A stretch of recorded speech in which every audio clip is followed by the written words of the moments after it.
Winter is here. The Games in China have taken on political significance, domestically and globally. On the eve of the opening of the Winter Olympics in Beijing on Friday, India announced a diplomatic boycott of the Games. The mayor said no Indian official will be present at the opening or closing ceremonies of the Games, which run from February 4 to 20. The decision for an official boycott of the Games, a lone Indian athlete who qualified, skier Arif Khan, will still take part in both the Games and in the opening ceremony along with support staff, followed China's move this week to choose a PLA commander as one of the participants of the traditional torch relay. The commander was involved in the June 15, 2020 clash in Galwan Valley. He was subsequently given military honors by Beijing. The mayor said the commander's participation in the torch relay was regrettable.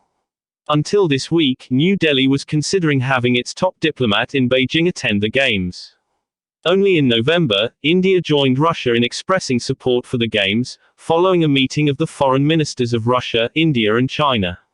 If India, dealing with its own long list of problems with China and a continuing standoff along the line of actual control, had initially planned to not involve itself in the politics surrounding the Games, Beijing's torch relay changed that calculus.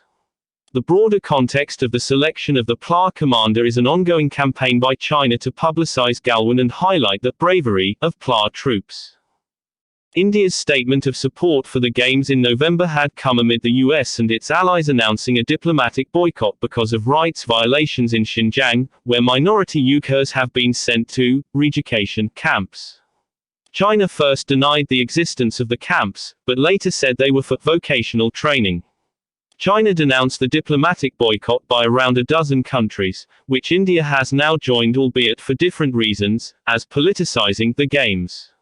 It is another matter that Olympic Games, through history, have been inherently political events.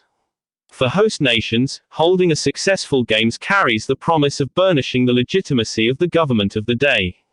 The Games within China have certainly taken on particular political significance domestically, in the context of the country's battle against COVID-19. Last month, President Xi Jinping noted that the 2022 Olympics would be the first international multi-sport event to be held as scheduled since the outbreak of the COVID-19 pandemic. The underlying message is that the successful holding of the Games amid the pandemic is another example of the superiority of the Chinese political model, which has been highlighted as a sharp contrast especially with how the US handled the pandemic. Last year, the IOA added the word "together" to the official Olympic motto of faster, higher, stronger.